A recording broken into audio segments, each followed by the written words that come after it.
Hi everyone, Chris from the Driving Theory Workshop, and today I want to talk to you about private practice.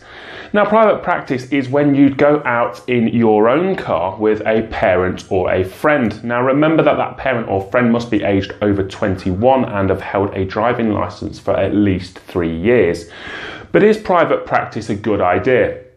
Yes, it is the simple answer to the question, but it has to be structured. Okay, it has to be disciplined as well.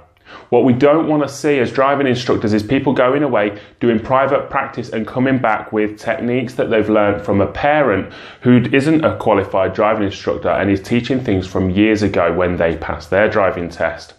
What we also don't want to see is people forgetting to do mirror checks and things like that. So it's important that you tell your passenger, your supervising driver, that they need to keep an eye out to check you're doing your mirror checks, doing your signals. What we don't want is getting in the habit of not doing things so that your driving instructor is having to put them right on driving lessons. It makes it counterproductive for your driving lessons. So as long as that lessons are structured and they are disciplined private practice, then it is a brilliant idea and a brilliant way to build your experience. If you found that information useful, then please like, comment or share. You can find more helpful videos to help you with your driving by searching for the Driving Theory Workshop's YouTube channel. Or if you want to join our online theory course, then visit www.drivingtheoryworkshop.co.uk.